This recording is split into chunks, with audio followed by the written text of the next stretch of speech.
ತಮಿಳುನಾಡಿಗೆ 3500 ಕ್ಯೂಸೆಕ್ ನೀರು ಪ್ರತಿದಿನ 15 ದಿನಗಳ ಕಾಲ ಹರಿಸುವ ಸಿಡಬ್ಲ್ಯೂಆರ್ಸಿ ಹಾಗೆ ಸಿಡಬ್ಲ್ಯೂಎಂಎ ಆದೇಶವನ್ನ ಇದೀಗ ಕರ್ನಾಟಕದಲ್ಲಿ ರೈತರು ಕನ್ನಡ ಪರ ಸಂಘಟನೆಗಳು ವಿರೋಧಿಸ್ತಾ ಇದ್ದ ಬೆನ್ನಲ್ಲೇ ಬಿಜೆಪಿ ಕೂಡ ಪ್ರತಿಭಟನೆಗೆ ಮುಂದಾಗ್ತಾ ಇದೆ. ಮಂಡ್ಯದಲ್ಲಿ ಕೆಆರ್ಎಸ್ಗೆ ಮುತ್ತಿಗೆ ಹಾಕೋಕೆ ಬಿಜೆಪಿ ಸಿದ್ಧತೆಯನ್ನ ಮಾಡ್ಕೊಳ್ತಾ ಇದೆ. ಕೆಆರ್ಎಸ್ ಬಳಿ ಚಲವಾದಿ ನಾರಾಯಣ ಸ್ವಾಮಿ ವಿಧಾನ ಪರಿಷತ್ನ ವಿರೋಧ ಪಕ್ಷದ ನಾಯಕ ಚಲವಾದಿ ನಾರಾಯಣ ಸ್ವಾಮಿ ಆಗಮಿಸಿದ್ದಾರೆ. ಯಡಿಯೂರಪ್ಪ, ವಿಜಯೇಂದ್ರ, ಆರ್ ಅಶೋಕ್ ಅವರು ಕೂಡ ಕೆಲವೇ ಕ್ಷಣಗಳಲ್ಲಿ ಈ ಪ್ರತಿಭಟನೆಯಲ್ಲಿ ಭಾಗಿಯಾಗುವವರಿದ್ದಾರೆ. ಕೆಲವೇ ಕ್ಷಣಗಳಲ್ಲಿ ಪ್ರಾರಂಭ ಆಗುತ್ತೆ ಕೇಸರಿ ನಾಯಕರ ಪ್ರತಿಭಟನೆಯ ಪರ್ವ.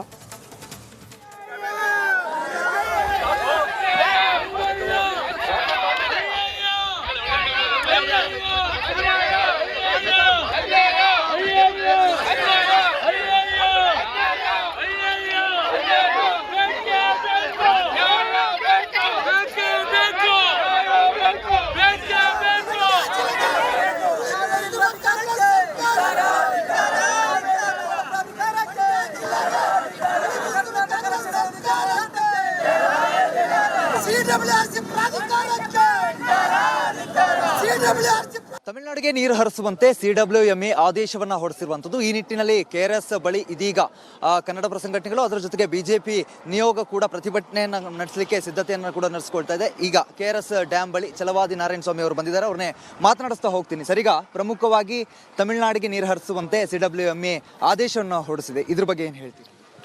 ಈ ಆದೇಶವನ್ನ ಕರ್ನಾಟಕದ ಪ್ರತಿಯೊಬ್ಬ ಪ್ರಜೆಯೂ ವಿರೋಧಿಸ್ತಾರೆ. ಯಾಕೆಂತಂದರೆ ಸಂಕಷ್ಟದಲ್ಲಿ ಸಮಸ್ಯೆಯನ್ನು ಹೇಗೆ ಬಗೆಹರಿಸಬೇಕು ಅನ್ನೋದರ ಬಗ್ಗೆ ಅವರಲ್ಲಿ ಯಾವುದೇ ಆದೇಶ ಇಲ್ಲ. ಈಗ ನೀರು ನಮ್ಮಲ್ಲಿ ಇದ್ದರೆ ಬಿಡಿ ಅನ್ನೋದು ಸರಿ ಇದೆ. ನಮ್ಮಲ್ಲೇ ನೀರಿಲ್ಲ, ಕುಡಿಯೋ ನೀರಿಗೂ ನಮಗೆ ಸಂಕಷ್ಟ ಆಗ್ತಾ ಇದೆ.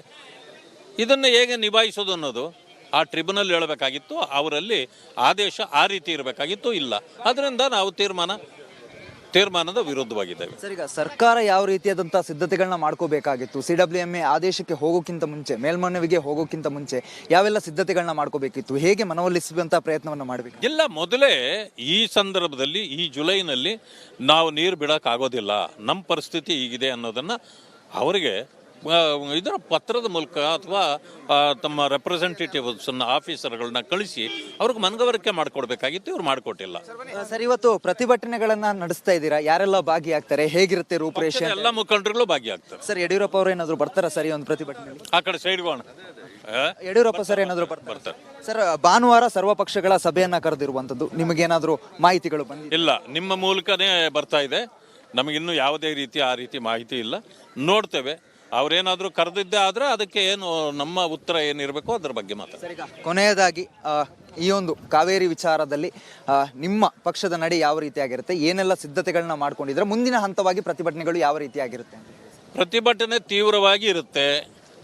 ಯಾವುದೇ ಕಾರಣಕ್ಕೂ ಸರ್ಕಾರ ಈ ಆದೇಶಕ್ಕೆ ಮಣಿಬಾರ್ದು, ನೀರು ಬಿಡಬಾರ್ದು. ಕುಡಿಯೋ ನೀರಿನ ಸಮಸ್ಯೆ ಇದೆ. ಇದನ್ನು ಮನವರಿಕೆ ಮಾಡಿ ಟ್ರಿಬ್ಯುನಲ್ಗೆ ಒಂದು ಸಮಯ ಅವರು ಒಪ್ಪಲಿಲ್ಲ ಅಂತಂದ್ರೆ ಕೋರ್ಟ್ಗೆ ಹೋಗಿ ಅಂತ ಹೇಳ್ತಾರೆ. ಸರ್, ಈಗ ಕೊನೆಯದಾಗಿ ಸರ್ಕಾರಕ್ಕೆ ಎಲ್ಲೋ ಒಂದು ಕಡೆಯಲ್ಲಿ ರೈತರು ಮತ್ತೆ ಜನರ ಬಗ್ಗೆ ಕಾಳಜಿ ಇಲ್ವಾ? ಯಾಕಂತ ಹೇಳಿದ್ರೆ ಸರ್ಕಾರ ಈ ಹಿಂದೆ ರೈತರಿಗೆ ನೀರು ಬಿಡೋದಿಲ್ಲ, ಕುಡಿಯೋದಕ್ಕೆ ಆದ್ಯತೆ ಕೊಡ್ತೀವಿ ಅನ್ನುವಂತ ಮಾತನಾಡಿತ್ತು. ಆದ್ರೆ ಇದೀಗ ತಮಿಳುನಾಡು ಕೃಷಿಯ ಬಗ್ಗೆ ಒಲವನ್ನ ತೋರಿಸ್ತಾ ಇದೆ. ಎಲ್ಲೋ ಒಂದು ಕಡೆಯಲ್ಲಿ ಸರ್ಕಾರಕ್ಕೆ ಒಲವಿಲ್ಲ. ಕಾಂಗ್ರೆಸ್ಸು ಯಾವತ್ತೂ ಎರಡು ನಾಲಿಗೆ, ಎರಡು ರೀತಿಯ ಆಟ ಅವರದ್ದು ಇದ್ದೇ ಇರುತ್ತೆ. ಅದರ ಪ್ರಕಾರ ನಾವು ಒಪ್ಪಲಿಕ್ಕಾಗಲ್ಲ. ಅದರ ಬಗ್ಗೆ ಮುಂದೆ ಮಾತಾಡ್ತೇವೆ. ಇದಿಷ್ಟು ಚಲವಾದಿ ನಾರಾಯಣ ಸ್ವಾಮಿ ಅವರ ಮಾತಾಗಿರುವಂಥದ್ದು. ಪ್ರಮುಖವಾಗಿ ಇವತ್ತು ಪ್ರತಿಭಟನೆಯನ್ನ ಜೋರಾಗಿ ಮಾಡ್ತೀವಿ. ಒಂದು ಕಡೆಯಲ್ಲಿ ಪಕ್ಷದ ಎಲ್ಲಾ ನಾಯಕರುಗಳು ಕೂಡ ಬರ್ತಾರೆ. ಯಡಿಯೂರಪ್ಪ ಅವರು ಕೂಡ ಬಂದು ಈ ಒಂದು ಪ್ರತಿಭಟನೆಯಲ್ಲಿ ಭಾಗಿಯಾಗ್ತಾರೆ. ಅದರ ಜೊತೆಗೆ ಇವತ್ತಿಗೆ ಈ ಒಂದು ಪ್ರತಿಭಟನೆ ನಿಲ್ಲೋದಿಲ್ಲ, ಮುಂದಿನ ಹಂತವಾಗಿ ಜೋರಾಗಿ ಈ ಒಂದು ಪ್ರತಿಭಟನೆಯನ್ನ ನಡೆಸ್ತೀವಿ ಅಂತ ಹೇಳಿ ಚಲವಾದಿ ನಾರಾಯಣ ಸ್ವಾಮಿ ಅವರು ಹೇಳ್ತಾ ಇರುವಂಥದ್ದು. ಕ್ಯಾಮರಾ ಪರ್ಸನ್ ಲೋಹಿತ್ ಜೊತೆಗೆ ಚರಣ್, ರಿಪಬ್ಲಿಕ್ ಕನ್ನಡ, ಮಂಡ್ಯ.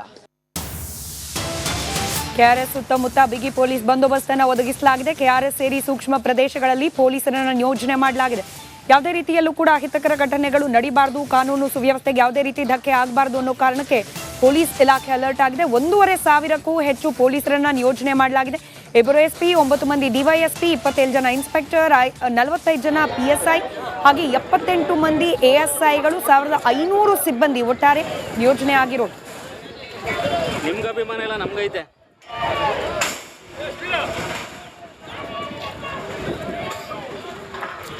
ಬಡಿಗೆ ರೆಡಿ ಆಯ್ತಿದೆ.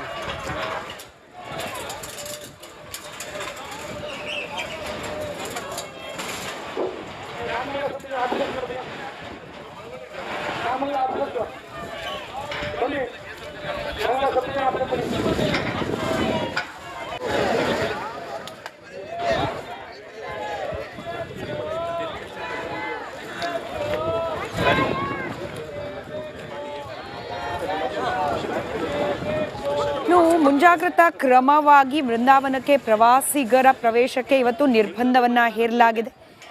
ಜೊತೆಗೆ ಹೆಚ್ಚುವರಿಯಾಗಿ CCTVಯ ವ್ಯವಸ್ಥೆಯನ್ನು ಕೂಡ ಮಾಡಲಾಗಿರೋದು. ಪ್ರತಿಭಟನೆಗಳು ಮತ್ತಷ್ಟು ತೀವ್ರವಾಗುವ ಸಾಧ್ಯತೆಗಳು ನಿಚ್ಚಳವಾಗಿರೋದ್ರಿಂದ ಒಂದು ಕಡೆ ರೈತರು, ಕನ್ನಡ ಪರ ಹೋರಾಟಗಾರರು, ಅದರ ಜೊತೆಯಲ್ಲೇ BJP ಪಕ್ಷ ಕೂಡ ಪ್ರತಿಭಟನೆಯನ್ನು ಇವತ್ತು ನಡೆಸ್ತಾ ಇರೋದ್ರಿಂದಾಗಿ ಹೆಚ್ಚಿನ ಪೊಲೀಸರನ್ನ ನಿಯೋಜನೆ ಮಾಡಲಾಗಿದೆ. ಮತ್ತಷ್ಟು ಡೀಟೇಲ್ಸ್ನೊಂದಿಗೆ ನನ್ನ ಕಲೀಗ್ ರಂಜಿತ್ ಶಿರ್ಯಾರ್ KRS ಬಳಿಯಿಂದಲೇ ನೇರ ಸಂಪರ್ಕದಲ್ಲಿದ್ದಾರೆ. ರಂಜಿತ್, ಪ್ರತಿಭಟನೆ ನಿನ್ನೆ ಕೂಡ ತೀವ್ರವಾಗಿತ್ತು, ಇವತ್ತು ಮತ್ತಷ್ಟು ತೀವ್ರತೆಯನ್ನ ಪಡೆದುಕೊಳ್ಳೋ ಸಾಧ್ಯತೆ ಇದೆ. ಪ್ರತಿಭಟನೆಯ ರೂಪುರೇಷೆಗಳು ಯಾವ ರೀತಿ ಇರುತ್ತೆ? BJP ಹೊರತಾಗಿ ಯಾವೆಲ್ಲ ಸಂಘಟನೆಗಳು ಪ್ರತಿಭಟನೆ ಮಾಡ್ತಾ ಇದೆ? ಸದ್ಯಕ್ಕೆ ಪೊಲೀಸ್ ಭದ್ರತಾ ವ್ಯವಸ್ಥೆ ಯಾವ ರೀತಿ ಇದೆ? ವಿವರಿಸ್ತಾ ಹೋಗೋದಾದ್ರೆ.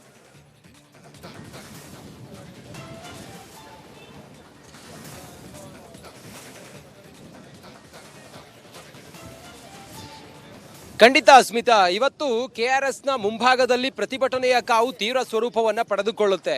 ನಾನೀಗ KRSನ ಮುಖ್ಯ ದ್ವಾರದ ಎದುರುಗಡೆ ಇದ್ದೀನಿ. ಪೊಲೀಸರ ನಾಕಾಬಂದಿಯನ್ನು ತಾವು ಗಮನಿಸ್ತಾ ಇದ್ದೀರಿ ಸ್ಮಿತಾ. ಸುಮಾರು 1,000ಕ್ಕೂ ಹೆಚ್ಚು ಪೊಲೀಸರನ್ನ ನಿಯೋಜನೆ ಮಾಡಿದ್ದಾರೆ. 2 SP ಸ್ಥಳದಲ್ಲೇ ಇದ್ದು ಎಲ್ಲ ಉಸ್ತುವಾರಿಯನ್ನು ನೋಡ್ಕೊಳ್ತಾ ಇದ್ದಾರೆ. ಯಾವುದೇ ಅಹಿತಕರ ಘಟನೆಗಳಾಗದಂತೆ ಹೆಚ್ಚಿನ ಪೊಲೀಸ್ ಫೋರ್ಸನ್ನು ಇಲ್ಲಿ ಡಿಪ್ಲಾಯ್ ಮಾಡಲಾಗಿದೆ. ಸುಮಾರು 10 KSRP ತುಕಡಿಯನ್ನು ನಿಯೋಜಿಸಿದ್ದಾರೆ.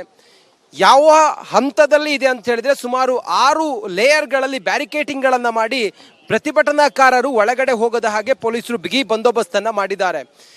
ಯಡಿಯೂರಪ್ಪ ಅವರ ಆದಿಯಾಗಿ BJPಯ ನಾಯಕರುಗಳು BY ವಿಜಯೇಂದ್ರ ಸೇರಿದಂತೆ BJPಯ ಹಿರಿಯ ನಾಯಕರುಗಳೆಲ್ಲ ಇಲ್ಲಿ ಬರೋರಿದ್ದಾರೆ. ಸುಮಾರು 11 ಗಂಟೆ ಅಂತೇಳಿ ಹೇಳ್ತಾ ಇದ್ದಾರೆ. ಆ ನಿಟ್ಟಿನಲ್ಲಿ ಪೊಲೀಸರ ಬಂದೋಬಸ್ತ್ ಕೂಡ ಇಲ್ಲಿ ನಿಯೋಜನೆ ಮಾಡಲಾಗಿದೆ.